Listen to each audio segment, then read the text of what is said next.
ತಾವು ನಿನ್ನೆ ಹೇಳ್ತಕ್ಕಂಥ ಸರ್ ಅಂದ್ರೆ ಗ್ಯಾರಂಟಿ ಬೇಕು ಅಂತಂದ್ರೆ ರಸ್ತೆ ಬೇಕು ಅಂತಂದ್ರೆ ಗ್ಯಾರಂಟಿ ಯೋಜನೆ ಏನು ಹಾಗೇನ ಹೇಳಿಲ್ಲ. ಹಾಗೆ ಹೇಳಿಲ್ಲ. ಏನು ತಾವೇ ಏನು ಹೇಳಿಲ್ಲ ಅಂದ್ರೆ ಅರ್ಥ ಏನು ಸರ್ ತಾವೇನು ಹೇಳಿ ಏನಿಲ್ಲ. ಎಲ್ಲ ಗ್ಯಾರಂಟಿ ಮುಂದುವರಿಯುತ್ತೆ, ರಸ್ತೆನ ಆಗುತ್ತೆ, ಶಾಲೆ ಆಗುತ್ತೆ, ಕಾಲೇಜ್ ಆಗುತ್ತೆ. ಇಲ್ಲಿ ಬಿಡಿ, ನಾನು ಹೇಳಿದ್ದೆಲ್ಲ ಇದನ್ನೆಲ್ಲ ನೀವು ಎಡಿಟ್ ಮಾಡಿ ಸರ್ ಎಡಿಟ್ ಅಲ್ಲ ಸರ್, ತಾವೇ ಹೇಳಿದ್ರೆ ಆಯ್ತು ರೀ. ನಾ ಹೇಳಿದ್ನಲ್ಲ ನೋಡಿ, ಒಂದು ಅರ್ಥ ಮಾಡಿಯಪ್ಪ. ಅದು ನಾನು ಯಾವುದೋ ಸಂದರ್ಭದಲ್ಲಿ ಏನೋ ಹೇಳಿರ್ತೀವಿ ಅಂದ್ರೆ ಅದನ್ನು ಸೀರಿಯಸ್ ಆಗಿ ತಗೊಳ್ಳೋದಲ್ಲ. ರಸ್ತೆನೂ ಆಗುತ್ತೆ, ಕಾಲೇಜು ಆಗುತ್ತೆ, ಎಲ್ಲ ಅಭಿವೃದ್ಧಿ ಕೆಲಸಗಳಾಗ್ತವೆ. ನಮಸ್ಕಾರ. ಚರ್ಚೆ ಆಗ್ತದೆ ಸರ್. ಆಗ್ಲಾಗ್ಲಿ, ಚರ್ಚೆ ಆಗ್ಲಿ ಅಂತಾನೆ ಕೊಡೋದು ನಾನು. ಸುರ್ಜಿವಾಲ ಸಭೆ ಕರೆದಾರ, ನೀವು ಹೋಗ್ತೀರಾ ಸರ್? ನಾಳೆ ಹೋಗ್ತಾ ಇದ್ದೀನಿ. ನಾಳೆ 1 ಗಂಟೆಗೆ ಹೋಗ್ತಾ ಇದ್ದೀನಿ. ನಾಳೆ ಅಲ್ಲಿ ಏನು ಹೇಳ್ತೀರಾ ಸರ್? ಮತ್ತೆ ಈಗ ಏನು ಸರ್ ಅವ್ರಿಗೆ? ಏನಿಲ್ಲ, ಎಲ್ಲ ಡೆವಲಪ್ಮೆಂಟ್ ಆಗ್ತಾ ಇದೆ, ಹಣ ಇದೆ, ಯಾವುದೇ ಸಮಸ್ಯೆ ಇಲ್ಲ ಅಂತ ಹೇಳಿದ್ನಲ್ಲ ನಾನು. ಗ್ಯಾರಂಟಿ ಬಗ್ಗೆ ನೀವು ಜಾಸ್ತಿ ಪದೇ ಪದೇ ಗ್ಯಾರಂಟಿ ಬಗ್ಗೆ ಮಾತಾಡ್ತೀರಾ ಸರ್? ಏನ ಈವಾಗೂ ಸಹ ಇವತ್ತು ಸಹ ಹೇಳಿ ಸರ್.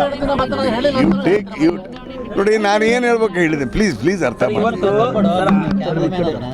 ನೀವು ಹೇಳಿ ಸರ್. ಸೂಕ್ಷ್ಮವಾಗಿ ಒಂದು ಲಾಸ್ಟ್ ಹೇಳ್ಬಿಡ್ತೇನೆ, 1 ಸೆಕೆಂಡ್ ನೋಡಿಯಪ್ಪ.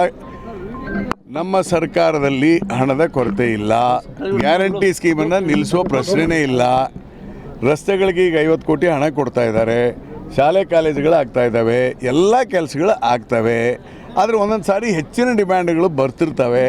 ಬಂದಂದಾಗ ಶಾಸಕರಾದಂಥವ್ರು ನಾವು ಆತ್ಮೀಯವಾಗಿ ಮಾತಾಡ್ತಿರ್ತೀವಿ. ಆತ್ಮೀಯವಾಗಿ ಮಾತಾಡೋದನ್ನ ನೀವು ನೆಗೆಟಿವ್ ಆಗಿ ಬರಿಬಾರ್ದು. ಅದಕ್ಕೆ ನಾವು ವೇದಿಕೆ ಮೇಲೆ ನಾವು ನೆಗೆಟಿವ್ ತಿಳ್ಕೊಬಾರ್ದು ನೀವು. ಅದಕ್ಕೆ ನಾನು ಹೇಳಿದ್ನಲ್ಲ. ಹೀಗಾಗಿ ಒಟ್ಟಾರೆ ಬಾಟಮ್ ಲೈನ್, ನಮ್ಮ ಸರ್ಕಾರದಲ್ಲಿ ಅಭಿವೃದ್ಧಿಗೆ ಕೊರತೆ ಇಲ್ಲ, ಹಣದ ಕೊರತೆ ಇಲ್ಲ. Thank you sir.